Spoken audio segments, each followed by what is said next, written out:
बिस्मिल्लाहिर्रहमानिर्रहीम। अस्सलाम वालेकुम my YouTube family, welcome to Beauty Point Studio. कैसे हैं आप सब लोग। आज जो मैं वीडियो लेकर आई हूँ अपने मेहंदी ब्राइड का एक मेकअप लेकर आई हूँ, मेकअप लुक लेकर आई हूँ। तो आप लोग ब्राइड का जो है बिफोर देख सकते हैं कि स्किन किस तरह टू टोन थी और फीचर्स भी किस तरह के थे, कम्प्लेक्शन कैसा था और हमने फिर किस तरह का काम उस पर किया। तो ये मेरा वीडियो ट्यूटोरियल जो है बड़ा ही क्लोज बना था मेकअप का। तो आई होप कि इसमें आप लोगों को बहुत कुछ देखने को और सीखने को मिलेगा। यहाँ पे आप लोग देख सकते हो कि मैंने स्किन को पहले मॉइस्चराइज़ किया था, देन मैंने उसके बाद एक फिक्सर स्प्रे कर दिया था, वो क्लिप मिस हो गया था। तो फिर उसके बाद ऑरेंज करेक्टर इनको अप्लाई किया था, क्योंकि इनके टीथ पे एक्चुअली ब्रेसेस भी लगे हुए थे, तो उसकी वजह से इनकी जो लाफ लाइन थी वो काफ़ी ज़्यादा प्रोमिनेंट हो रही थी। उसके बावजूद भी हम लोगों ने इनका जो है वो शूट किया और इनको रेडी किया। आप लोग देख सकते हो मैंने 45 टीवी स्टिक और उसके बाद 2W जो है मैंने एप्लीकेशन की, फाउंडेशन की, टीवी स्टिक की, पेंट स्टिक की। अच्छा, क्योंकि शूट्स होते हैं और रियल ब्राइड्स में भी हमें लाजमी जो है थोड़ी सी टीवी स्टिक की या पेंट स्टिक की, किसी भी कंपनी की हम लोग कवरेज ज़रूर देते हैं। उससे होता ये है कि बेस अपनी जगह से स्लिप नहीं करती अगर हम लिक्विड फाउंडेशन बनाते हैं तब भी। ओके, फंक्शन आजकल बहुत लंबे हो जाते हैं, यानी कि अगर इवनिंग की ब्राइड है तो वो डे में तैयार हो जाती है, क्योंकि उसकी शूट्स होते हैं, देन उसने फिर वेन्यू में जाना होता है और काफ़ी लंबा जो है इवेंट चला जाता है। अब यहाँ पे मैं high coverage even tone high coverage Kashi's की जो है पैशनेट नंबर वो मैंने अप्लाई की थी, लेकिन मैंने लाइट क्वान्टिटी में की थी, बहुत ज़्यादा क्वान्टिटी में नहीं की थी। ये फाउंडेशन क्लेम करती है कि हम डायरेक्ट भी इसको अप्लाई कर सकते हैं, हमें किसी कंसीलर की, किसी पेंट स्टिक की कवरेज की ज़रूरत नहीं होती, लेकिन ऐसा मैंने अभी तक किया नहीं है किसी भी ब्राइड के साथ। आई थिंक बहुत क्लियर स्किन पे तो ये काम किया जा सकता है, लेकिन हमारे पास मेजॉरिटी प्रॉब्लमेटिक ही स्किन आती हैं। किसी को पिगमेंटेशन होती है, किसी के टू टोन स्किन होती है, किसी की मेच्योर स्किन होती है, तो उस हिसाब से जो है फिर हमें काम करना होता है। तो ये यहाँ पे आप लोग देख सकते हैं कि फाउंडेशन की मैं एप्लीकेशन बिल्डेबल यानी बिल्ड कर रही हूँ मैं फाउंडेशन को, जितना मुझे कवरेज की ज़रूरत है उस हिसाब से ब्यूटी और डैम्प्ड ब्लेंडर के साथ मैं काम कर रही हूँ। मेरा ब्लेंडर ड्राई नहीं है, ठीक है। आप इस पर फिक्सर भी स्प्रे कर सकते हो, फिर उससे भी वेट करके आप कर सकते हो, उससे भी बड़ी फ्लॉलेस सी बेस बनती है। स्पंज और ब्यूटी ब्लेंडर से बेस बनाने में बहुत फ़र्क है, ये चीज़ मैंने नोट की है कि ब्यूटी ब्लेंडर से बड़ी फ्लॉलेस सी लुक आती है और स्पंज में ये है कि थोड़ा सा अगर आपका हाथ की पोजीशन ठीक नहीं है तो आपका जो है वो पैची लुक नज़र आने लग जाती है फेस पे। तो यहाँ पे आप लोग देख सकते हो मैं टैपिंग टैपिंग टैपिंग टैपिंग किए जा रही हूँ। अच्छा, लाइट्स की वजह से बहुत हैवी लग रही है फाउंडेशन या बेस, लेकिन ऐसा नहीं था, बहुत स्मूथ बेस बनी थी। तो यहाँ पे आप लोग देख सकते हो आई थिंक मिस रोज़ का कंसीलर लेके मैंने कंसील किया था टी जोन एरिया सारा, तो मुझे नीड लग रही थी तो इस वजह से मैंने किया था शूट में, क्योंकि हमें थोड़ी हैवी कवरेज ही चाहिए होती है, कंटोर शार्प चाहिए होता है। शूट का जो मेकअप होता है थोड़ा सा डिफरेंस होता है रियल ब्राइड से, क्योंकि वहाँ हमें हर चीज़ ज़्यादा प्रोमिनेंट करके दिखानी होती है और रियल ब्राइड पे हम लोग बहुत नेचुरल और सॉफ्ट लुक के साथ काम कर रहे होते हैं, बहुत केकी लुक नहीं दे रहे होते मेहंदी की ब्राइड पे ख़ास तौर पे। लेकिन अगर आपके पास स्किन ऐसी नीडी है जिसको ज़रूरत है हैवी कवरेज की, तो आप करेंगे ज़रूर उसकी। अच्छी सी बेस टैप करने के बाद फिर मैंने यहाँ पे इनको पाउडर लगाया, ठीक है, और थोड़ा सा मैंने न्यूट्रल कलर में मीन थोड़ा सा पिंक टोन में मैंने इनको जो है फेस पाउडर दिया था, बड़ा लाइट लाइट सा दिया था, क्योंकि सर्दियों में इतनी ज़्यादा जो है वो फेस पाउडर की ज़रूरत नहीं होती। आप डायरेक्ट ट्रांसलूसेंट भी लगा सकते हैं, लूज़ पाउडर्स भी लगा सकते हैं। तो यहाँ पे जो है मैं वो बेकिंग कर रही थी HD कलर से, यानी कि ये बिल्कुल वाइट सा कलर था, ट्रांसलूसेंट सा हुदा का, उसके साथ में कर रही थी। शुगर कैन ये कलर है, आप लोग देख सकते हो। तो मैं यहाँ पे यूज़ कर रही थी। मेरी पिछली वीडियोस में बहुत डिटेल वीडियो है, मेरे प्रोडक्ट्स की हर चीज़ आप लोगों को क्लियर नज़र आएगी, कुछ भी मैं हिडन नहीं रखती। और आप लोग इसी अगर टिप एंड ट्रिक के साथ अगर मेकअप करते हैं तो काइंडली कमेंट सेक्शन में ज़रूर बताया करें कि मेरी वीडियो से आप लोगों को फ़ायदा होता है, कुछ सीखने को मिलता है।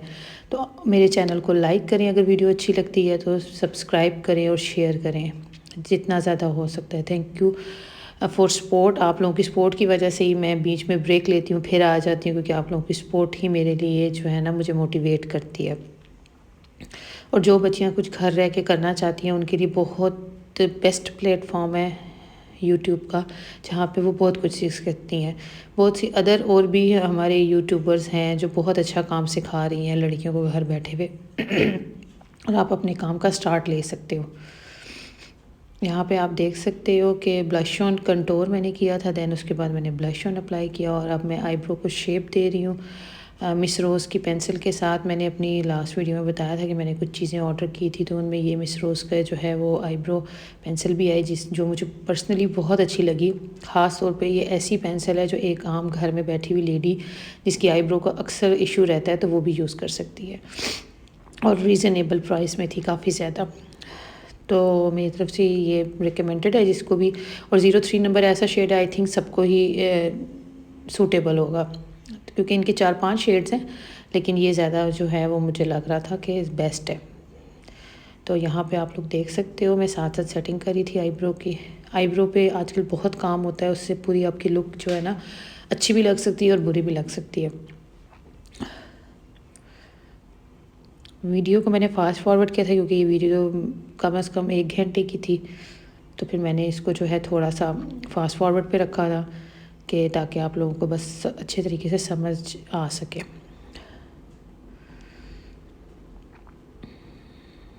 अच्छा, जब आप लोग बेस बनाते हो या ब्लश ऑन लगाते हो तो अक्सर लगता है कि थोड़ा ज़्यादा है, लेकिन क्योंकि हर चीज़ थोड़ी देर में ऑक्सीडाइज्ड होती है, तो जब ऑक्सीडाइज होती है तो वो बड़ी फिर बहुत अच्छी बैलेंस हो जाती है।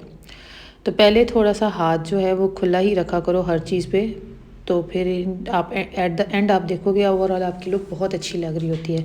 कल मैंने एक रियल ब्राइड भी मेहंदी की तैयार की थी, माशाल्लाह माशाल्लाह वो इतनी खूबसूरत लग रही थी सामने देखने में, जबकि मैं कहती हूँ उसकी पिक्चर्स ऐसी नहीं आ रही थी जितनी वो सामने प्यारी लग रही थी। तो बाज़ दफ़ा ऐसा होता है कि आप किसी के लिए इतनी एक्सपेक्टेशंस नहीं रख रहे होते, लेकिन वो जब फिर रेडी होती है या मेकअप करवा के फ़ाइनल खड़े होते हैं तो फिर आप खुद ही कहते हो यार वाओ कितनी खूबसूरत लग रही हैं।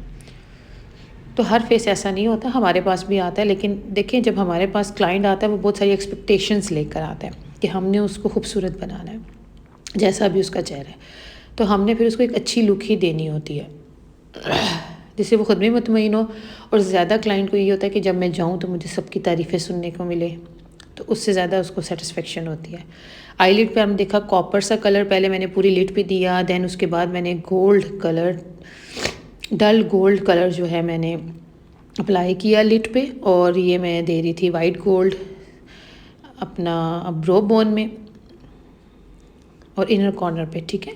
अच्छा, मैं मेहंदी का मेकअप कुछ ज़्यादा ही करती हूँ, मैंने नोट किया है। मैंने बहुत सारे पॉलर्स के अभी पिछले दिनों मेकअप देखे भी हैं, बड़ा मशहूर हमारा एक पिंडी में पॉलर है, तो मैंने उनका लाइव जाके जो है वो देखी मेहंदी ब्राइड, तो यकीन माने वो कुछ करते ही नहीं आई मेकअप में, इतना सिंपल मेकअप होता है।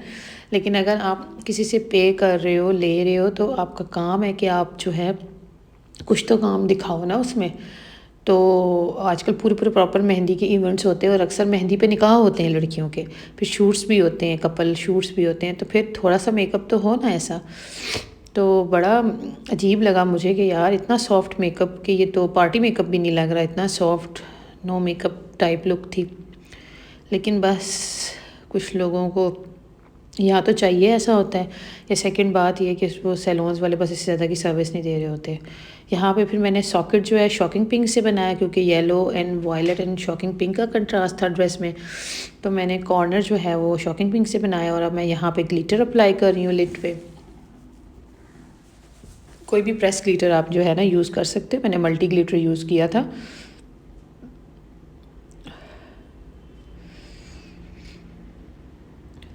यहाँ पे आप लोग देख सकते हो मैं कंटूरिंग को फ्रेश कर रही हूँ जैसे से मुझे लग रहा है, क्योंकि लाइट्स की वजह से जो है हमें भी कुछ थोड़ा सा ना मुश्किल लग रही होती है, मेकअप की समझ ही नहीं आ रही होती कैसे कलर्स आ रहे हैं।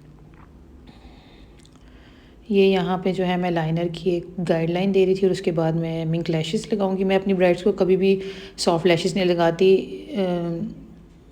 सिवाय उसके कि जिसकी आँख बहुत छोटी हो, उस पर 3D लैशेस नहीं जाती। तो बाकी सब ब्राइड्स को मैं 3D मिंक लैशेस ही देती हूँ, और फर्स्ट डे की ब्राइड को फर लैशेस देती हूँ। फर लैशेस का टेक्सचर भी बहुत अच्छा होता है, वो बहुत अच्छी लगती हैं आइज़ पे। तो बीइंग द टाइम आप चीज़ें सीखते हो, और जैसे जैसे आप आगे बढ़ते हो आपको काम का पता लगता है क्या बेस्ट है क्या बेस्ट नहीं है। मैंने अल्हम्दुलिल्लाह कभी भी कोई चीज़ इसीलिए हिडन नहीं रखी किसी से भी, ज़रूर आप ये लुक ट्राई करना किसी पे भी, ख़ुद पे किसी कोई इवेंट आ रहा है तो आप देखिएगा कितना ज़बरदस्त ये लुक लगेगा आपको। लैशेस मैं लगा रही थी और आप ये देखें बड़ी लाइट सी ये मिंक लैशेस थी, लेकिन इससे आँख बहुत प्यारी लग रही थी।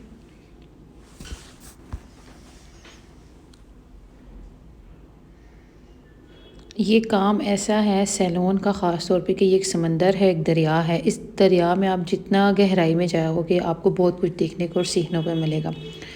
मुझे इस फील्ड में आलमोस्ट 10 ईयर से ज़्यादा हो गए, बल्कि 11 साल हो गए अब तो।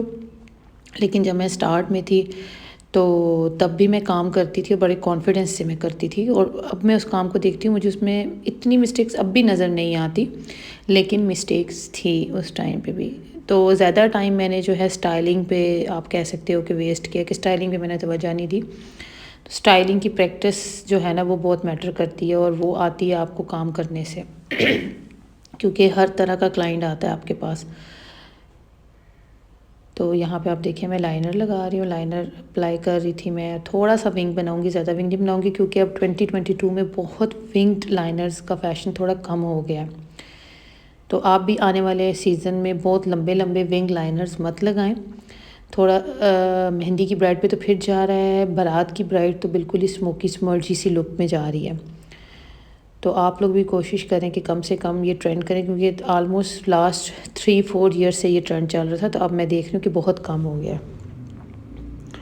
हेयर स्टाइल भी ब्राइड्स के फर्स्ट डे की ब्राइड के बहुत सिंपल होते जा रहे हैं, लेकिन खैर मैं इस हक़ में नहीं हूँ कि इतना सिंपल सब कुछ हो, क्योंकि ब्राइड एक दफ़ा बनती है और एक दफ़ा ही लाइफ में वो दुल्हन बनती है, तो उसको प्रॉपर मिलना चाहिए चांस सही अच्छे से तैयार होने का, उसका एलैबोरेटेड सा हेयर स्टाइल हो, हैवी थोड़ी मेकअप की लुक हो। मेरा मानना ये है कि दुल्हन दुल्हन लगे तो मज़ा आता है। दुल्हन और पार्टी मेकअप में बिल्कुल कोई फ़र्क ही ना हो तो अच्छा नहीं लगता।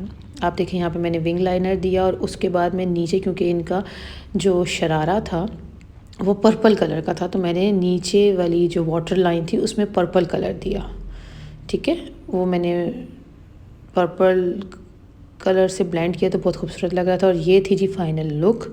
आप लोग देख सकते हैं कि हाइलाइटर के बाद, लिपस्टिक के बाद न्यूड सी लिपस्टिक दी थी मैंने, तो ओवरऑल लुक कितनी अच्छी आ रही है। फ्लावर ज्वेलरी मैंने पहनाई थी इनको। तो आई होप आज की वीडियो आपको अच्छी लगी हो तो ज़रूर मेरे चैनल को सब्सक्राइब कीजिएगा। अपना बहुत ख्याल रखिएगा। अल्लाह हाफिज़।